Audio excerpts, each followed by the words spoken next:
दोस्तों, एक सवाल है आपके लिए। अगर आप जमीन के 300 मीटर नीचे हो, अंधेरा इतना गहरा हो कि अपना हाथ भी न दिखे, हवा खत्म हो रही और अचानक डब डब आवाज आए, ऊपर से नहीं नीचे से, तो आप क्या सोचोगे? कोई बचाने आया है या कुछ और है जो आना चाहता है? ये सिर्फ कहानी नहीं है दोस्तों, ये 2006 की वो रात है जब धनबाद की बागदिगी माइन में 32 जिंदगियां जमीन ने निगल ली थी और उनमें से कुछ कभी वापस नहीं आए।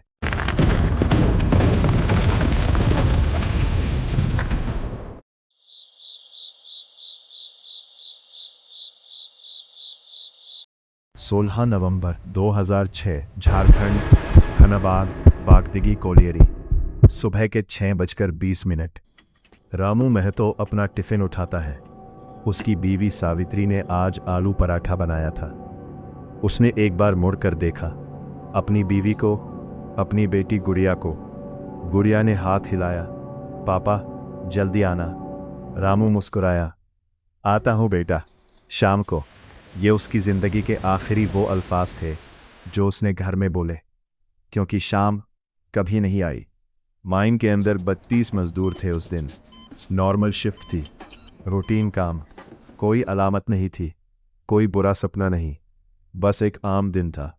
सुबह के 9:47 पर धरती कांपी, ऐसी कंपन जैसे किसी ने ज़मीन के नीचे से धक्का मारा हो।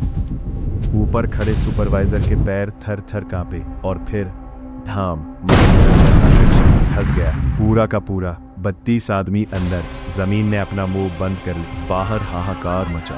BCCL यानी भारत कोकिंग कोल लिमिटेड की रेस्क्यू टीम भागी। मीडिया आया, कैमरे आए, अफसोस आए, लेकिन कुछ नहीं बदला। जमीन चुप थी। रेस्क्यू टीम का लीडर था देवराज सिंह, 15 साल का तजुर्बा, कई मायने देखी थी उसने, लेकिन आज उसका चेहरा पीला था। वो बोला अपनी टीम को, यार ये कोलैप्स ऑर्डिनरी नहीं लग रहा, प्रेशर रीडिंग्स अजीब हैं, मीथेन लेवल बहुत ज़्यादा है अंदर। एक नौजवान वर्कर अजय ने पूछा, सर कोई जिंदा होगा अंदर?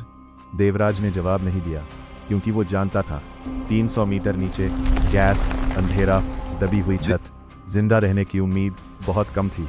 लेकिन फिर भी उन्होंने ड्रिलिंग शुरू की। एक छोटी सी सेंसर ट्यूब डाली अंदर, माइक्रोफोन लगाया उसके एंड पे और सुना। पहले कुछ नहीं, सिर्फ माइन की आवाज़ें, पत्थर गिरने की, हवा की, पाइप की। फिर देवराज ने हेडफोन कसकर पकड़े। एक आवाज़ थी, बहुत धीमी, इंसानी, कोई था अंदर, जिंदा। अब हम चलते हैं अंदर। वहाँ 300 मीटर नीचे। रामू महतो होश में आया तो चारों तरफ अंधेरा था। उसने अपना लाइटर जलाया, रोशन हुआ एक छोटा सा दायरा, और उसने देखा 5 आदमी और थे उसके आसपास, जिंदा। मंगल, बिरसा, सुखवा, छोटू और बूढ़े हरिया काका, सब खास रहे थे। धूल थी हवा में। रामू ने हरिया काका को देखा, उनका पैर दबा हुआ था पत्थर तले। रामू और मंगल ने मिलकर पत्थर हटाया। हरिया काका ने दर्द से आंख बंद की, लेकिन चिल्लाए नहीं। पुराने मजदूर थे, दर्द पीना जानते थे। रामू बोला, काका रेस्क्यू आएगी, हम निकलेंगे। हरिया काका ने आंखें खोली और धीरे से बोले, रामू यहाँ से निकल नहीं सकते। क्यों काका? हरिया काका ने ऊपर छत की तरफ देखा, क्योंकि ये माइन मुझे पहचानती है।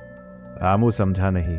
हरिया काका 40 साल से यहाँ काम करते थे, शायद शौक में है। रामू ने सोचा। उन्होंने पानी ढूंढा, थोड़ा था, बांट कर पिया। टाइम का पता नहीं था, अंधेरा बराबर था। घंटे गुजरे, फिर टप, सब रुक गए। टप टप। रामू बोला, सुना रेस्क्यू ड्रिल है, ऊपर से आ रही है आवाज। लेकिन छोटू ने कुछ अजीब कहा, भैया ये आवाज ऊपर से नहीं आ रही। सब चुप, कान लगाए। टप टप, नीचे से थी, जमीन के और नीचे से। काका क्या मतलब? हरिया काका आंखें बंद करके बोले, 1989 में यहाँ एक और कोलैप्स हुआ था। मैं यहाँ नया था तब। एक 8 साल का लड़का था, मालिक का बेटा। वो माइन देखने आया था अपने बाप के साथ, और वो अंदर रह गया, कभी नहीं निकला। उसका नाम था मोहन। सन्नाटा छा गया। टप टप टप, आवाज़ अब और करीब थी। छोटू रोने लगा, भैया वो आ रहा है, वो मोहन आ रहा है। रामू ने छोटू को थामा, चुप, डरो मत, कुछ नहीं है। लेकिन रामू खुद डरा हुआ था, क्योंकि उस दीवार पर अब एक और निशान था, ताज़ा, रात के पता नहीं कितने बज रहे थे। अंधेरे में वक्त मर जाता है। सब चुप थे, सब डरे थे। हरिया काका की आंखें बंद थीं, सांस चल रही थी। बस रामू जाग रहा था। उसके हाथ में लाइटर था, जलाता नहीं था, बस पकड़े था।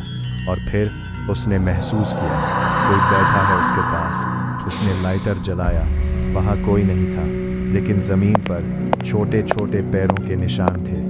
कोयले की धूल में बच्चे के पैर, माइन के अंदर से आते हुए और रुकते हुए ठीक रामू के पास। रामू की आंखें भर आईं। वो फुसफुसाया, मोहन तू है यहाँ? जवाब नहीं आया। लेकिन तब एक बार रामू ने कांपते हुए कहा, मोहन हम यहाँ फंसे हैं। रामू ने लाइटर करीब किया। अक्षर उभर रहे थे काली मिट्टी में। लिखा था बाईं तरफ। रामू ने सबको जगाया, उठो चलना है। मंगल बोला, कहाँ? यहाँ तो सब बंद है, बाईं तरफ चलते हैं। किसने बताया? रामू चुप रहा। वो क्या बताता? हरिया काका उठे। उनकी आंखें अजीब शांत थी, जैसे उन्हें पहले से पता था। वो बोले, रामू सही कह रहा है, चलो। सब उठे। बाईं तरफ एक पुरानी सुरंग थी, आधी बंद, पत्थरों से, लेकिन पूरी नहीं। उन्होंने पत्थर हिलाए, हाथों से खून निकला, परवाह नहीं की। सुरंग खुली, अंदर घुसे रेंगते हुए। और तब रामू के कंधे पर किसी ने हाथ रखा, छोटा हाथ, ठंडा। रामू ने पीछे मुड़कर नहीं देखा। सुरंग के आखिर में एक दरार थी, रोशनी आ रही थी, असली रोशनी। देवराज सिंह अपनी टीम के साथ बैठा था, थका हुआ, निराश। 48 घंटे हो गए थे, उम्मीद टूट रही थी। तभी उसके एक वर्कर ने चिल्लाया, सर सर यहाँ दरार में कुछ हिला। सब दौड़े। दरार बड़ी की तेजी से, और एक एक करके 6 आदमी निकले, जिंदा। रामू सबसे आखिर में निकला। बाहर निकलते ही धूप पड़ी उसके चेहरे पर। उसने आंखें बंद की और रोया। देवराज ने उसे थामा, तुम लोग जिंदा हो, कैसे निकले? वो सुरंग तो बंद थी। रामू ने धीरे से कहा, किसी ने रास्ता बताया। किसने? रामू ने पीछे मुड़कर देखा। माइन का काला मुंह, खाली, वीरान। उसने कहा, एक बच्चे ने।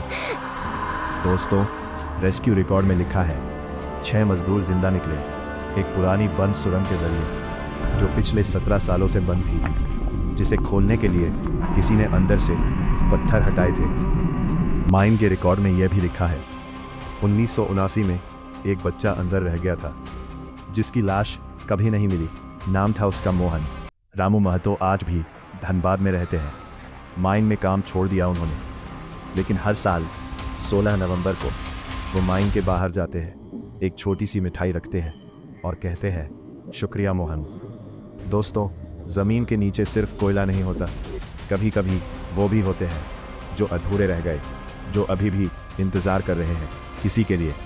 अगर ये कहानी आपके रोंगटे खड़े कर गई तो चैनल को सब्सक्राइब करो, क्योंकि अगली कहानी इससे भी गहरी है।